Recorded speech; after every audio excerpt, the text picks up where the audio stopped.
Hello guys, എല്ലാവർക്കും എന്റെ വ്ളോഗിലേക്ക് വീണ്ടും സ്വാഗതം. ഇന്നൊരു വ്ളോഗ് അല്ല കേട്ടോ, ഇന്നൊരു കണ്ടന്റ് ആയിട്ടാണ് ഞാൻ വന്നിരിക്കുന്നത്. കാരണം എന്താണെന്ന് വെച്ചാൽ എന്റെ കോളേജിൽ ഇപ്പം ന്യൂ അഡ്മിഷൻ എടുത്ത ആൾക്കാർ പോലും എന്റെ അടുത്ത് ഞാൻ ചോദിച്ചു, എന്താ ചേച്ചി കോളേജിനെ പറ്റിയൊന്നും നല്ല ഡീറ്റെയിൽ ആയിട്ടൊരു വീഡിയോ എടുക്കാത്തതെന്ന്. അതുകൊണ്ടാട്ടോ. അപ്പം അതുകൊണ്ടാണ് എല്ലാവർക്കും ഈ വീഡിയോയിലേക്ക് സ്വാഗതം. ബാക്ക്ഗ്രൗണ്ടിൽ കുറെ നോയ്സ് ഒക്കെ ഉണ്ടാവും, അതൊക്കെ ഒന്ന് ക്ഷമിക്കണേ. കാരണം ഞാൻ ഇപ്പോൾ ഹോസ്റ്റലിലാണ്. അത് വേറെ ഹോസ്റ്റലാട്ടോ. ഞാൻ ഇപ്പൊ ഇന്റേൺഷിപ്പിന്റെ ഭാഗമായിട്ട് വേറെ ഹോസ്റ്റലിലാണ്. ഞങ്ങൾ സെന്റ് ജോർജ് കോളേജിന്റെ ഹോസ്റ്റലല്ല. അപ്പോ ഫസ്റ്റ് ഞാൻ എന്റെ കോളേജിന്റെ പേര് വെച്ചും ലൊക്കേഷൻ വെച്ചൊക്കെ തുടങ്ങാം. അപ്പൊ നമ്മുടെ കോളേജിന്റെ പേരെന്ന് വെച്ചാൽ saint George college of nursing. അത് മാനേജ്മെന്റും ഉണ്ട്, അതായത് വേറെ ഡിഗ്രി കോഴ്സസും അവിടെ പഠിക്കാനായിട്ട് പിള്ളേർ വരുന്നുണ്ട്. അപ്പോൾ നമ്മുടെ ഈ ലൊക്കേഷൻ എന്ന് വെച്ച് കഴിഞ്ഞാൽ ബാംഗ്ലൂർ സിറ്റി തന്നെയാണ്, പക്ഷെ ഇത്രയും കൂടി ഉള്ളിലോട്ടൊന്നുമല്ല, അതൊരു സിറ്റി തന്നെയാണ്. അവിടുത്തെ ബനസ്വാടി എന്ന് പറയുന്ന ലൊക്കേഷനിലാണ്. അവിടെ തന്നെ അടുത്ത് തന്നെ SMBT റെയിൽവേ സ്റ്റേഷൻ, കൃഷ്ണരാജപുരം, അങ്ങനെ കുറെയൊക്കെ റെയിൽവേ സ്റ്റേഷൻസ് ഉണ്ട്. ഇപ്പൊ നിങ്ങൾക്ക് പോയി വരാനല്ല, മീൻസ് നമ്മുടെ വീട്ടിലോട്ട് പോവാനായിട്ടായാലും വരാനായിട്ടായാലും എല്ലാം അടുത്ത് തന്നെ റെയിൽവേ സ്റ്റേഷനും എല്ലാ കാര്യങ്ങളും ഉണ്ട്. നിങ്ങൾക്ക് വാങ്ങിക്കാനുള്ള പർച്ചേസ് ചെയ്യാൻ പറ്റുന്ന ഗ്രോസറി ഐറ്റംസ് എല്ലാം ഉണ്ട് നമ്മുടെ കോളേജിനടുത്ത് തന്നെ. അതിലൊന്നും യാതൊരു പ്രശ്നവുമില്ല, അതൊക്കെ ഓക്കെയാണ്. പിന്നെന്ന് പറയുന്നത് ഹോസ്റ്റലും നമ്മുടെ അടുത്ത് ജസ്റ്റ് നടക്കാൻ പറ്റുന്ന ദൂരമേ ഉള്ളൂ. ഹോസ്റ്റലും തൊട്ടടുത്ത് തന്നെ ഹോസ്റ്റലുണ്ട്. പിന്നെ എന്ന് പറയുന്നത് ഹോസ്പിറ്റലില്ല, അതാണ് ഏറ്റവും പ്രശ്നം വന്നത്. എന്താണെന്ന് വെച്ചാൽ ഹോസ്പിറ്റലിൽ ഇല്ലാത്തതുകൊണ്ട് ആണ് കുറച്ച് പ്രശ്നങ്ങളുള്ളത്. ബാക്കി പിന്നെ ഹോസ്പിറ്റലില്ലെങ്കിലും അതിനുള്ളത് അവര് മീൻസ് അവര് നമ്മളെ വേറെ ഹോസ്പിറ്റലിലേക്ക് വിടും. ഞങ്ങള് ഫസ്റ്റ് ഇയർ തൊട്ട് കുറെ ഹോസ്പിറ്റലിൽ പോയിട്ടുണ്ട്. അതായത് മോഷ് ഹോസ്പിറ്റൽ എന്ന് പറയുന്ന ഹോസ്പിറ്റലിൽ പോയിട്ടുണ്ട്. അത് ഓർത്തോപീഡിക്സിന്റെയാണ്, അവിടെ പോയിട്ടുണ്ട്. പിന്നെ പീഡിയാട്രിക്സിന്റെ അവിടെ റെയിൻബോ ഹോസ്പിറ്റലിൽ പോയിട്ടുണ്ട്. പിന്നെ PHC പ്രൈമറി ഹെൽത്ത് സെന്റർ ബനസ്വാടി തന്നെ ഉണ്ട്, അവിടെ പോയിട്ടുണ്ട്. പിന്നെ ഹോസ്മെറ്റ് ഹോസ്പിറ്റലിൽ പോയിട്ടുണ്ട്. പിന്നെ ഇപ്പൊ ഈ മണിപ്പാൽ തന്നെ ഞാനിപ്പം മൂന്നാമത്തെ ഇപ്പൊ എന്റെ 4th ഇയർ ആണല്ലോ. അപ്പൊ ഞാൻ 4th ഇയർ ഇപ്പൊ ഇന്റേൺഷിപ്പ് ആയിട്ട് വന്നത്. പക്ഷെ ഞാൻ സ്റ്റുഡന്റ് നഴ്സായിട്ട് ഓൾറെഡി 2nd ഇയർ തൊട്ട് ഇവിടെ വരുന്നതാണ്. ഈ മണിപ്പാൽ ഹോസ്പിറ്റലിൽ പോയിട്ടുണ്ട്. അപ്പം അങ്ങനെയൊക്കെ കോളേജ് വഴി തന്നെ നമ്മുടെ കോളേജ് മാനേജ്മെന്റ് കേരള കേട്ടോ. മീൻസ് മലയാളി പീപ്പിൾസ് ആണ് മാനേജ്മെന്റ് ആൾക്കാരായാലും. പക്ഷെ പിന്നെ പ്രിൻസിപ്പൾ ആയാലും മലയാളിയാണ്. അപ്പൊ അവരെല്ലാരും ഹോസ്പിറ്റലൊക്കെ അടിപൊളിയാക്കിയിട്ടാണ് നമുക്ക് ഇത്രയും കാലമായിട്ട് പോയിക്കൊണ്ടിരിക്കുന്നത്. പിന്നെ എന്ന് പറയാൻ നേരത്ത് KNC ഉണ്ടോ ചേച്ചി എന്നാണ്.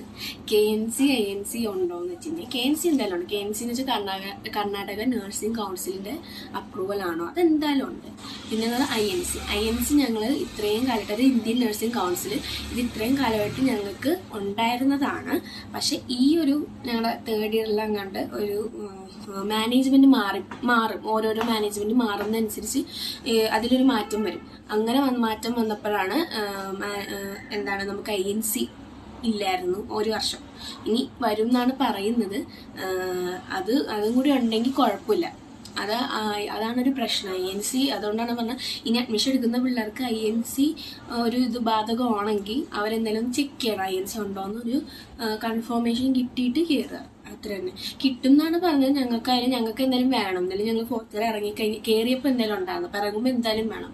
അപ്പം അതെന്തായാലും നമ്മൾ ചോദിച്ച് വാങ്ങുന്നതാണ്. അങ്ങനെ നമ്മൾ അതിനകത്തുള്ള കാര്യങ്ങൾ പ്രിൻസിപ്പളിനോടായാലും അവിടുത്തെ മാനേജ്മെന്റിനോടായാലും ഞങ്ങൾ സംസാരിക്കുന്നുണ്ട്. അപ്പം അങ്ങനെയാണ്, അതാണ് INC KNCയുടെ കാര്യം.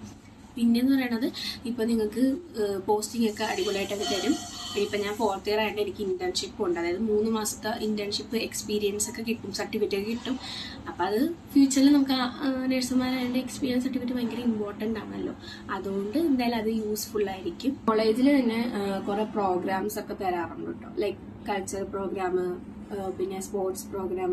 ഇതൊക്കെ സ്റ്റുഡൻസ് തന്നെയാണ് ഒരു മെമ്പേഴ്സൊക്കെ ആക്കിയെടുത്ത് ചെയ്യുന്നത്. പിന്നെ അങ്ങനെ ടൈമൊക്കെ പോകും. പിന്നെ പറയുന്നത് എക്സാം എന്ന് വെച്ചാൽ രാജീവ് ഗാന്ധി യൂണിവേഴ്സിറ്റി തന്നെയാണ് എക്സാം ബോർഡ് വരണത്.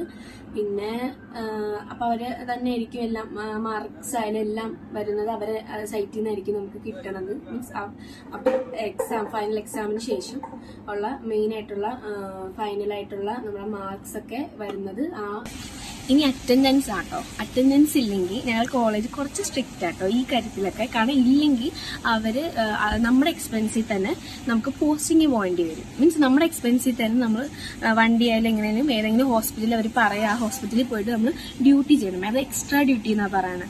അപ്പൊ ആ ഡ്യൂട്ടിയൊക്കെ ചെയ്യേണ്ടി വരും. പിന്നെ ഫോൺ അലൗഡ് ആണ്. അതാണ് എല്ലാവരും ചെയ്യണം. ഫോണുണ്ടോ, ഫോൺ യൂസ് ചെയ്യാൻ പറ്റുമോ? ഫോൺ അടിപൊളിയായിട്ട് യൂസ് ചെയ്യാൻ പറ്റും, പക്ഷെ ക്ലാസ് ഇരിക്കുമ്പോൾ യൂസ് ചെയ്യരുത്, അത്രേ ഉള്ളൂ. അതേ ഉള്ളൂ പ്രശ്നം.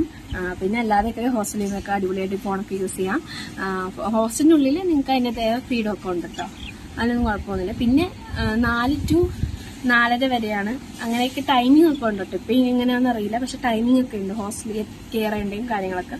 പിന്നെ കോളേജിൽ അതിൻ്റെതായ സ്ട്രിക്ട്നെസ് ഉണ്ട്. പിന്നെ കുറേ അസൈൻമെന്റ് കാര്യങ്ങൾ അതെല്ലാ നഴ്സിംഗ് സ്റ്റുഡൻസും കിട്ടുന്ന പോലെ തന്നെ. അപ്പം അത്രയൊക്കെ ഉള്ളൂ. ഇനി മോർ ഡീറ്റെയിൽസ് വേണമെങ്കിൽ എന്താണെന്നുള്ള കമന്റ് ചെയ്യണം, എന്നാലും എനിക്ക് കൂടുതൽ കളക്റ്റീവായിട്ടുള്ള ആൻസേഴ്സ് നിങ്ങൾക്ക് തരാനും പറ്റുള്ളൂ. അപ്പം അത്രയേ ഉള്ളൂ. എല്ലാവർക്കും വീഡിയോ ഇഷ്ടമാണെങ്കിൽ ലൈക്ക് ചെയ്യണം, സബ്സ്ക്രൈബ് ചെയ്യണം. അപ്പം അത്രയേ ഉള്ളൂ. Love you guys, by.